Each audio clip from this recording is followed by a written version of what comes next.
እንደምን ዋላችሁ። መቼም በስማም አይባልም። የጋራ ለወደፊቱ ግን እስልምናውንም ክርስትናውንም የሚያግባባ የጋራ በስማም መፍጠር አለብን እንጂ ያለ በስማም ልንጀምር አንችልም። እግዚአብሔር ይስጥልኝ። ብዙ ሰው ከአመጋገብ ይልቅ ላስተሳሰብ ቦታ እየሰጠ ነው ማለት ነው። እግዚአብሔር ይስጥልኝ። በጣም እናመሰግናለን። እንዲህ አይነት ሰዎች ህብረተሰብን ይሰራሉ ብዬ አምናለሁ። ያልተሰራ ማህበረሰብ ምን አደጋ ሊያመጣ እንደሚችል ከኛ ከአፍሪካውያን በላይ ምስክር ሊኖር አይችልም። አሜሪካ በበጋ ማቀዝቀዣ አለ፣ በክረምት ማሞቂያ አለ። እዚህ ሀገር ማሞቂያውም ሆነ ማቀዝቀዣው ኦፍና ኦኑ ከሰማይ ነው። እግዚአብሔር ነው ኦፍም የሚያደርገው ኦንም የሚያደርገው። አንድ ሸሚዝ አመት መልበስ እንችላለን። በጣም ይገርመኛል። አሁን ነው የገባኝ። እኔ ካናዳና አሜሪካ ደርሼ ስመጣ አንድ ሸሚዝ አመት እንለብስ ሲዝናል አይደለም የኛ። እግዚአብሔር ይክበር ይመስገን። እንደዛ ቢሆን ምን ይውጠን ነበር እውነቱን ለመናገር። እና መሬቱ ተባርኮልና ምንም ጥያቄ የለው። በዓለማችን ያሉ ሀገሮች ሁለት አይነት ሀብት አላቸው፣ የጭንቅላትና የመሬት ብለዋል። አፍሪካውያን የመሬቱ ተባርኮላቸው እዛ አካባቢ ችግር አለ።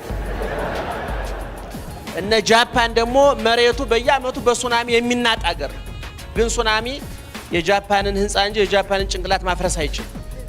ስለዚህ ጃፓን ለኮንጎ ዛይር እርዳታ ትልካለች። እውነት የሁለቱን ሀገር የተፈጥሮ ሀብት ስትመዝኑት ደግሞ በጣም ተአምር ነው የሚሆነው። ዛይር ለጃፓን ነበር እርዳታ መላክ የነበረባት፣ ግን መሬቱ ተባርኮ ጭንቅላት ስለጠፋ 10 ኩንታል ጤፍ ቤት ውስጥ ቢኖር አስፈጭቶ ካልተበላ ከረሃብ ማምለጥ አይቻልም። ስለዚህ አስተሳሰብ ላይ በትክክል መስራት እንዳለብን ስለምናውቅ የእምነት ተቋማት ደግሞ ይሄንን መስራት ወይ ስላልፈለጉ ወይ ስላልቻሉ ዶክተር ሙላቱ ተሾመ የሥራ መልቀቂያ ሲያስገቡ ወይዘሮ ሳህለወርቅ ዘውዴ ተሾሙ ተባለ።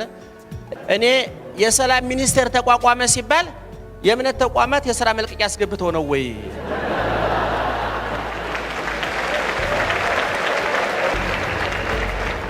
ወደ 98% አማኝ ባለበት ሀገር ፖለቲከኞች የሰላም ሚኒስቴር ሲያቋቁሙ የእምነት ተቋማት እውነቱን ለመናገር ሳያውቁት ሙተዋል።